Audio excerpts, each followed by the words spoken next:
Why is Andrew Tate so popular? Why does he divide opinions so much? Why is he so talked about?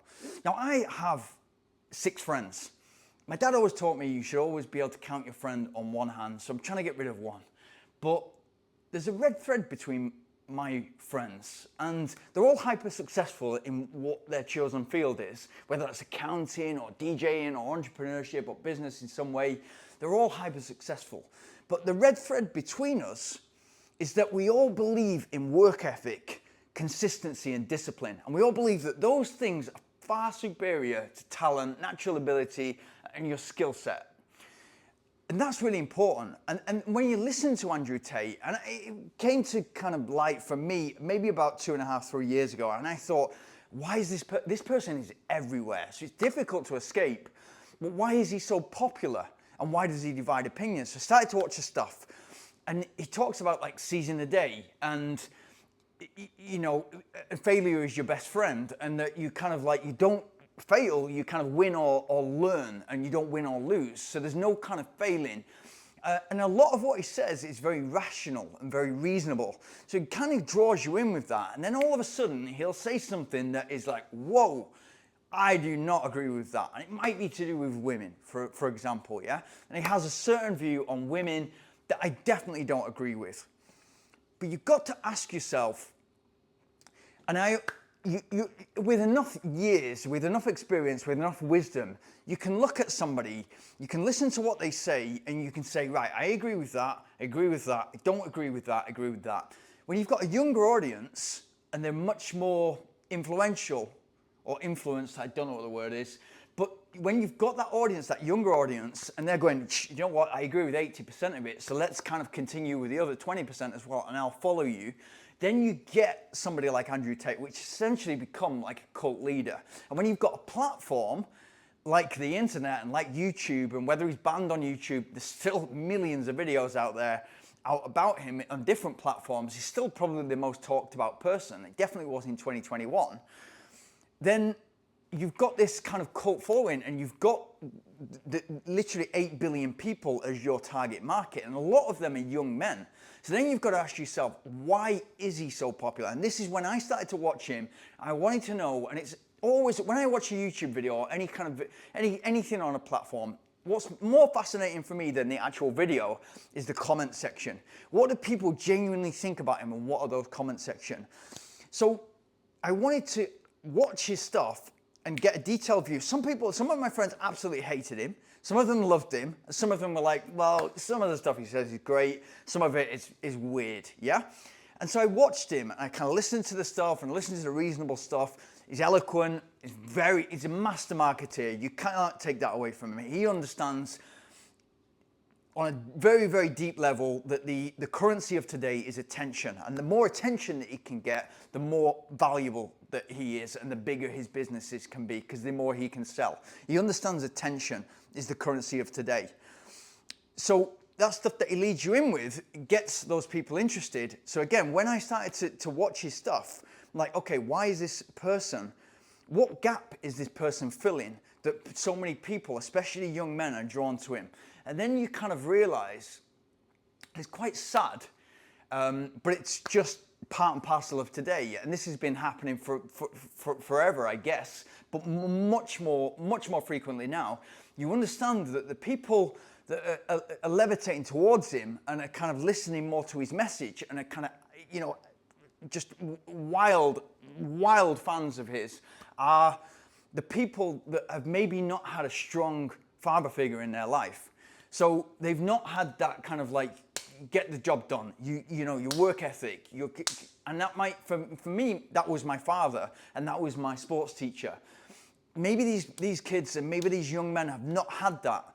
And so all of a sudden they see somebody like Andrew Tate, Joe Rogan is another one, Jordan Peterson is another one.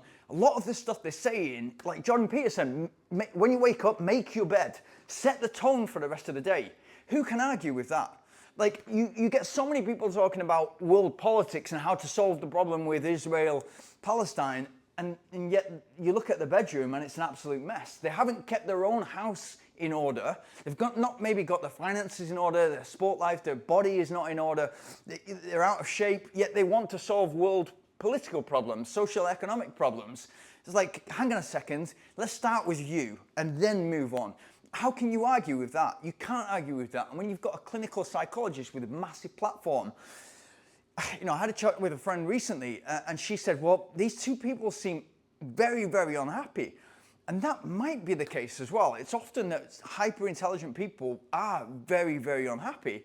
And that might be because of the disappointment. And when you see Jordan Peterson, and he's kind of been in and out of depression and deep sadness, you feel for him, because he sees the world on a much deeper scale than I do. He knows a lot about Russian history. He knows a lot about what's going on in the world.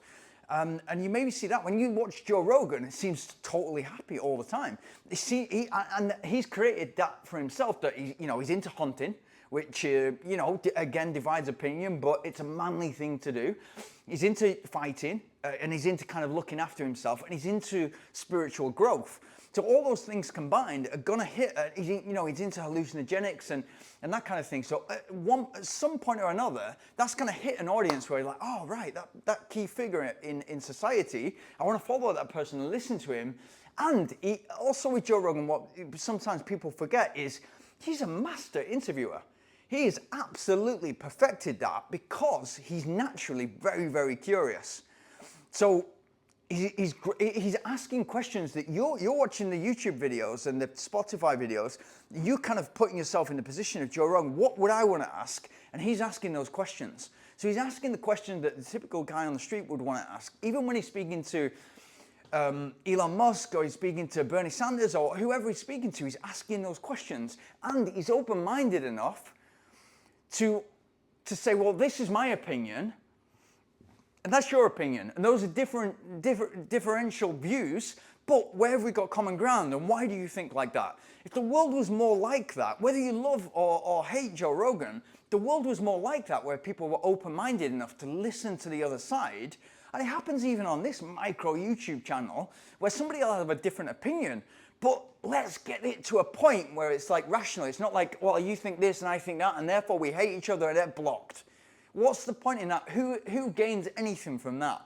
Whereas when Facebook came to light, I think it was 2007 I joined Facebook, it was like, this could be the perfect platform to actually have political debates and debates about, communities, society, whatever, and say, you think like this, I think like that. Why do you think like this? And so that sort of stuff is really important for me, but it's not like that on Facebook. It's not like that because you've got people who are keyboard warriors. You can speak to anybody, you don't know their background, and essentially it gets to a point, it very rarely gets to a point where you hear or see that, you've changed my mind, and therefore I now think like this.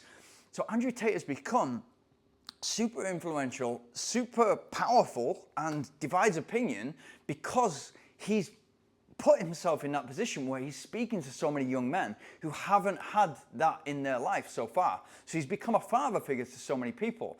And he, as a master marketeer, he understands the currency of today is attention. So he's working together, and he's got Tristan on his side. So he's got that person who's 1,000,000% trusted person, his brother, as a business partner and, in his life. And so the people he has around him, and he's obviously great at recruiting as well, he's great at building businesses, hyper successful.